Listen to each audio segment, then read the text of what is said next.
दोस्तों, राहुल गांधी ने एक बार फिर से चुनाव आयोग पर तीखा और तेज तर्रार हमला बोला है। चुनाव आयोग को पूरे तरीके से घेराव में एक बार फिर से राहुल गांधी ने ले लिया है। आपको पता होगा चुनाव आयोग एसआईआर की प्रक्रिया कर रहा है। हर वीडियो में मैं आपको बता ही रही हूं एसआईआर क्या है, ये सारी चीजें बता चुकी हूं। उसी के साथ तेजस्वी यादव विपक्ष लगातार अटैक कर रहा है। एक तरफ राहुल गांधी गरजे तो दूसरी तरफ ममता बनर्जी गरजी और तेजस्वी यादव तो लगातार इस चीज पर सवाल उठा ही रहे हैं। विपक्षी दलों ने ये आंदोलन को इतना तेज कर दिया है, चुनाव आयोग को कटघरे में लाकर खड़ा कर दिया, पर जवाब नहीं है चुनाव आयोग के पास। राहुल गांधी दोस्तों असम पहुंचे। असम पहुंचते ही मंच से जो है उन्होंने संबोधित किया जनता को, असम की जनता को उन्होंने संबोधित किया। और जो जनसभा हुई वहां पर भीड़ देखकर ही जो है इतनी हैरानी थी कि इतनी ज्यादा तादाद में वहां पर लोग पहुंचे हुए थे राहुल गांधी को देखने के लिए। एयरपोर्ट से भी जब राहुल गांधी उतरे तो इतनी पूरा वहां पर देखेंगे इतनी ज्यादा पब्लिक और इतनी ज्यादा भीड़ देखने को मिली।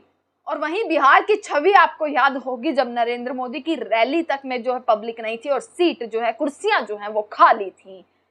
राहुल गांधी ने असम में जनसभा को संबोधित किया और जो बोला है, जो चुनाव आयोग को घेरा है, जो सवाल किए हैं, वो सवाल ऐसे तीखा हमला चुनाव आयोग पर बोला और तेज तर्रार अटैक किया है। सारी चीजें मैं आपको बताने वाली हूं। चुनाव आयोग को तो घेरा ही घेरा, नरेंद्र मोदी की सरकार का पूरा पर्दाफाश, पूरा चिट्ठा जो है वो खोलकर राहुल गांधी ने रख दिया। और राहुल गांधी तो पहले से ही बोलते आ रहे हैं कि महाराष्ट्र में चुनाव की चोरी हुई है। उस पर एक आर्टिकल भी उन्होंने लिख दिया था, सबूतों के साथ चुनाव चोरी का खेल समझे। वो आर्टिकल पूरा छापा गया था और जिसके बाद जो है पूरे सबूत दिए गए थे। चुनाव आयोग के साथ जो है उनकी बातचीत भी हुई, जो है लेटर से इधर उधर, जो तमाम जो है खबरें मैंने आपको दिखाई थी। राहुल गांधी ने क्या क्या बोला है आज वो मैं आपको सारी चीजें यहां पर बताने वाली हूं। राहुल गांधी ने बोला कि महाराष्ट्र का चुनाव भाजपा और चुनाव आयोग ने चोरी किया। वही काम अब बिहार में भी करने की कोशिश की जा रही है। ये लोग अब बिहार में नई वोटर लिस्ट तैयार करने का काम कर रहे हैं। उस वोटर लिस्ट से लाखों लोगों को हटाया जा रहा है। इसमें गरीब, मजदूर, किसान शामिल हैं और कांग्रेस, आरजेडी के वोटर शामिल है। ये बड़ा आरोप राहुल गांधी ने लगाया कि भैया जो हमारे वोटर्स हैं ना, उन्हीं को ये लोग हटा रहे हैं ताकि चोरी से फिर ये जो है बिहार में जीत पाए। जैसे इन्होंने महाराष्ट्र में किया था वैसा ही खेल जो है वो ये बिहार में कर पाए। आगे राहुल गांधी ने बड़ा लंबा चौड़ा भाषण दिया और पूरा वायरल हो रहा है लगातार हर जगह। इवन नेशनल मीडिया इस चीज को दिखा रही है कि देखिए राहुल गांधी का तीखा हमला सीधा सीधा भारतीय जनता पार्टी पर, नरेंद्र मोदी पर, अमित शाह पर और असम के मुख्यमंत्री पर, वहीं चुनाव आयोग पर। हम बिहार में इसके खिलाफ आंदोलन कर रहे हैं और इन पर दबाव बना रहे हैं, यानी कि चुनाव आयोग पर दबाव बना रहे हैं। इसलिए मैं कांग्रेस पार्टी के नेताओं और यहाँ के मतदाताओं से कहना चाहता हूं, जो इन्होंने महाराष्ट्र में किया, जो काम ये बिहार में कर रहे हैं, वही काम ये लोग असम में भी करेंगे, लेकिन हम ऐसा नहीं होने देंगे। राहुल गांधी जो बोलते हैं, कांग्रेस की ट्वीट्स में दिखा रही हूँ जिन्होंने उनके भाषण को टुकड़ों में जो है वो अपलोड किया है, उनकी पूरी उसके साथ की क्या क्या उन्होंने बोला। कुछ समय पहले महाराष्ट्र में चुनाव हुआ और वहां बीजेपी ने जबरदस्त तरीके से चीटिंग करी। लोकसभा और विधानसभा चुनाव के बीच 4 महीने में 1 करोड़ नए मतदाता बने। हमने चुनाव आयोग से पूछा ये लोग कहां से आए, ये लोग कौन है, हमें वोटर लिस्ट दिखाइए और वीडियोग्राफी दिखाइए दीजिए। लेकिन चुनाव आयोग ने हमें आज तक वोटर लिस्ट नहीं दी, उल्टे वीडियोग्राफी से जुड़ा कानून ही बदल दिया। आपको याद होगा कि वीडियोग्राफी पहले 1 साल के लिए रखी जाती थी, पर जैसे ही राहुल गांधी ने सवाल खड़े किए, चुनाव आयोग ने यह नियम निकाल दिया कि सिर्फ 45 दिन तक ही उस वीडियो को स्टोर किया जाएगा। तो सोचिए पर्दे के पीछे राज क्या है, पर्दे के पीछे खेल बड़ा लंबा चौड़ा है जो समझना बाकी है। इसी के साथ राहुल गांधी ने और जो चीजें कही वो मैं आपको मुख्य रूप से जो कुछ चीजें हैं वो मैं आपको बता रही हूँ, जो मेन चीजें हैं। असम की जनता को राहुल गांधी कहते हैं कि आपको सावधान रहना है। भाजपा और चुनाव आयोग एक साथ काम कर रहे हैं। चुनाव आयोग अपनी जिम्मेदारी नहीं निभा रहा है, वो सिर्फ भाजपा के नेताओं की बात सुन रहा है।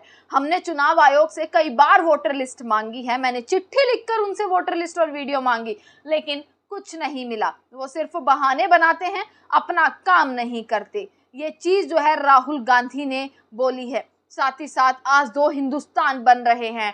अरबपतियों के बच्चे जो भी सपना देखना चाहते हैं देख पाते हैं। हजारों करोड़ रुपए की तो शादियां होती हैं, मगर आम जनता के लिए गलत जीएसटी, महंगाई, अग्निवीर और निजीकरण है। हम इसके खिलाफ हैं और लड़ाई विचारधारा की है।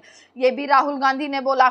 यहाँ पर आप देखेंगे कि युवाओं को रोजगार नहीं मिल रहा, महंगाई बढ़ रही है, पेट्रोल डीजल के दाम बढ़ रहे हैं, शिक्षा को लेकर, स्वास्थ्य को लेकर राहुल गांधी ने भारतीय जनता पार्टी नरेंद्र मोदी को पूरे तरीके से घेर लिया। दोस्तों, आपको पता होगा कि राहुल गांधी ने जो ये भाषण है वो असम के मंच से दिया, और साथ ही साथ एक बड़ी चीज राहुल गांधी ने बोल दी, और वो चीज मैं आपको यहाँ पर बता रही हूँ। दोस्तों, बड़ी चीज दोस्तों ये है, गुवाहाटी में ये पूरा प्रोग्राम था, और गुवाहाटी में 2026 में चुनाव आने वाले हैं, जिसको लेकर राहुल गांधी ने एक बहुत ही बड़ी चीज कही हेमंत बिस्व शर्मा को लेकर, जो कि मुख्यमंत्री हैं, कि वह खुद को राजा समझते हैं, लेकिन वह ज्यादा समय तक सत्ता में नहीं रहेंगे, वह जेल में ही रहेंगे। इसलिए नहीं कि कांग्रेस ऐसा चाहती है, बल्कि इसलिए कि असम की जनता उन्हें भ्रष्टाचार के लिए वहां भेजेगी।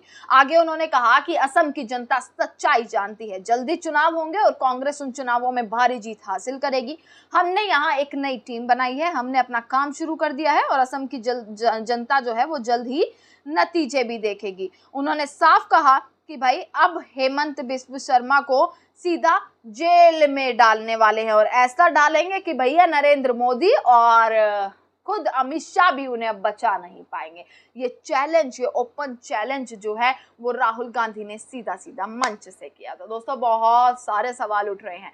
चुनाव आयोग कटघरे में है, चारों तरफ से चुनाव आयोग पर वार किया जा रहा है, चाहे वो विपक्षी दल हो, चाहे वो आम जनता हो, बट अगर कोई चुप बैठा है तो वो चुप बैठा है सिर्फ भारतीय जनता पार्टी के लोग। और अब तो भारतीय जनता पार्टी यानी कि नरेंद्र मोदी की एक बैसाखी जो है चंद्रबाबू नायडू, उन्होंने भी अब चुनाव आयोग पर सवाल जो है वो खड़े करने शुरू कर दिए हैं। तो क्या लगता है, अब झटका मिलेगा तो बड़ा झटका मिलेगा क्या? ऐसा अब प्रतीत हो रहा है, क्योंकि चंद्रबाबू नायडू भी सवाल कर रहे हैं, तेजस्वी यादव, राहुल गांधी, ममता बनर्जी, देश की जनता, पत्रकार, मीडिया, सब कोई अब जो है वो चिट्ठा खोलने में लगा हुआ है। और चिट्ठा खुल रहा है तो ऐसा खुल रहा है जिसका जवाब ना ही नरेंद्र मोदी की सरकार के पास है, ना ही चुनाव आयोग के पास है। इसी के साथ दोस्तों, आप अपनी राय कमेंट सेक्शन में जरूर रखिएगा कि आप इस पूरे मुद्दे पर क्या समझते हैं, क्योंकि चुनाव आयोग का ये मुद्दा दिन पे दिन गर्माता जा रहा है।